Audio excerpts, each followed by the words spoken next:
Cabinet मंत्री स्वामी प्रसाद मौर्य कुशीनगर पहुंचे, जहां मीडिया से बात करते हुए उन्होंने मायावती पर सीधा हमला बोला। उन्होंने कहा कि मायावती आकंठ भ्रष्टाचार में डूबी हुई हैं। साथ ही उन्होंने दावा किया कि 2019 में दोबारा भाजपा की सरकार बनेगी।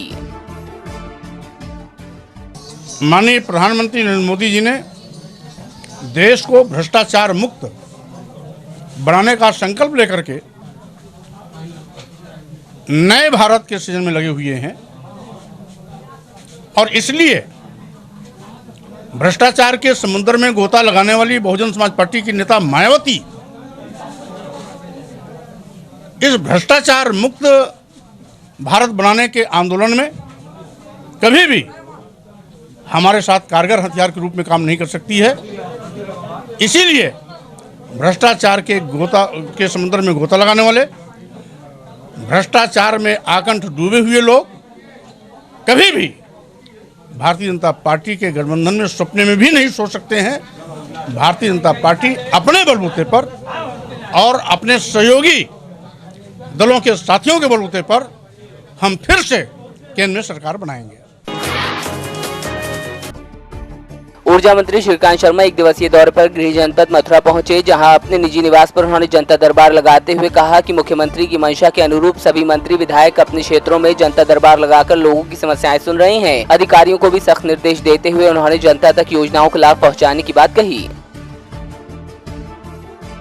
जनता की समस्याएं सुनते हैं। सोमवार और मंगल को सभी मंत्री सचिवालय लखनऊ में प्रदेश भर से अपने आए हुए लोगों से मिलते हैं, जनता की समस्याएं सुनते हैं, क्योंकि माननीय मुख्यमंत्री की ये मंशा है कि जो समस्याएं गांव स्तर की हैं, जो जिला स्तर की हैं, जो थाने स्तर की हैं, तहसील स्तर की, उन सब समस्याओं का समाधान जिले के अंदर ही हो।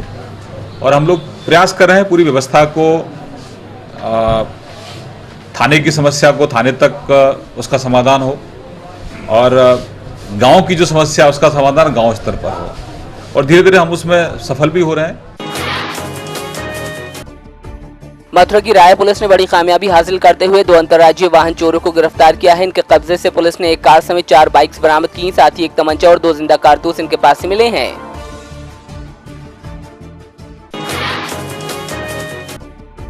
सरकारी दावे जमीन पर कितने कारगर हैं, इसका एक नजीर कन्नौज में देखने को मिला। स्वास्थ्य विभाग समय समय पर कैंप लगाकर लोगों को जागरूक करता रहता है और खाना पूर्ति कर शासन को समय समय पर रिपोर्ट भेजता रहता है, लेकिन अनौगी के उपग्राम बदलेपुरवा में बीमारी ने धावा बोल दिया है। 24 घंटे के अंदर एक ही परिवार के 2 बच्चों की डायरिया से मौत हो गई, जबकि तीसरा बच्चा निजी अस्पताल में जिंदगी और मौत से जंग लड़ रहा है।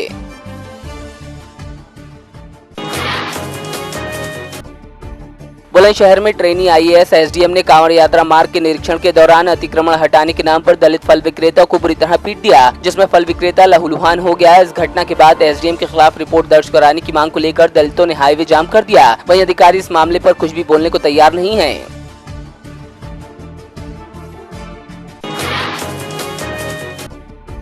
मिर्जापुर के सिटी ब्लॉक स्थित जसोवर गांव में इस्लामिया प्राथमिक स्कूल इन दिनों चर्चा में है। पिछले कई दशकों से ये स्कूल इसी नाम से चल रहा है, तो अब जाकर शिक्षा विभाग की नींद टूटी है और अधिकारी कार्रवाई की बात कह रहे हैं। अधिकारियों का कहना है कि यहाँ नाम में सिर्फ इस्लामिया जोड़ा गया है, लेकिन पढ़ाई सरकारी तौर तरीके से की जाती है।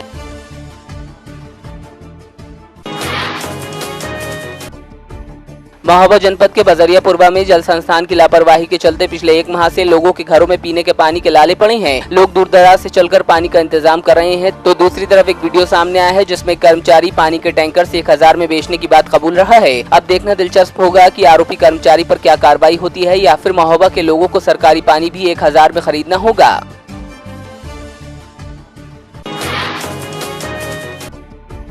कौशाम्बी जिले के मंझनपुर थाना इलाके के गांव में छापामार कार्रवाई करते हुए पुलिस ने कुएं के अंदर से LPG सिलेंडर बरामद किए। पुलिस के मुताबिक अब तक 250 सिलेंडर निकाले जा चुके हैं। बताया जा रहा है कि 20 दिन पहले इंडियन गैस कंपनी का एक ट्रक खाली सिलेंडर लेकर जा रहा था, जिसे ट्रक समेत लूट लिया गया था। 1 हफ्ते पहले पुलिस ने खाली ट्रक बरामद किया, वहीं अब लूटे गए सिलेंडर पुलिस ने बरामद किए हैं।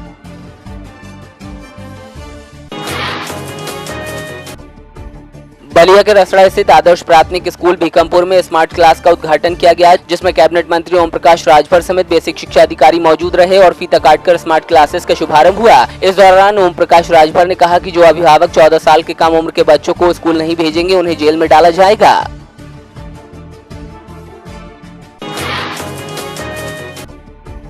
बरेली के थाना अलीगंज में आईजी डी.के. ठाकुर समेत डीएम वीरेंद्र कुमार और एसएसपी के मुनिराज ने स्थिति का जायजा लिया। साथ ही कांवड़ यात्रा के दौरान व्यवस्था चाक चौबंद रखने के निर्देश दिए। थाने का निरीक्षण करते हुए अधिकारियों ने जर्जर भवनों को देखा और नया भवन बनाने की बात कही।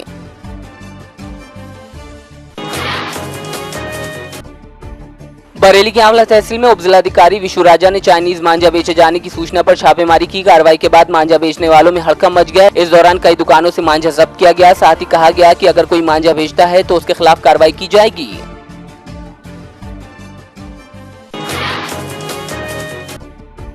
फतेहपुर के ब्लॉक एराया स्थित टेकारी गांव में राज्य मंत्री रणवेंद्र प्रताप उर्फ धोनी सिंह पहुंचे, जहां उन्होंने स्कूली बच्चों को ड्रेस और पात्रों को प्रधानमंत्री आवास योजना के प्रमाण पत्र वितरित किए। इस दौरान अधिकारियों को ग्रामीणों तक योजनाएं पहुंचाने के सख्त निर्देश दिए गए।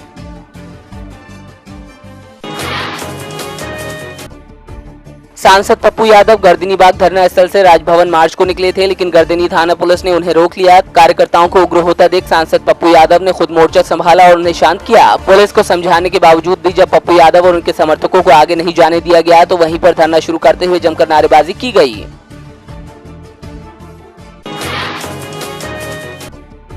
सतना के चोरहटा ग्राम पंचायत में 5 गांव के लोग पंचायत रामपुर के सदस्य गोरेलाल प्रजापति की अगुवाई में पिछले 18 दिन से धरना कर रहे थे। वहीं अब शासन प्रशासन की नींद टूटी है और जिले के कलेक्टर ने जल्द ही आवासीय पट्टा दिए जाने की घोषणा की।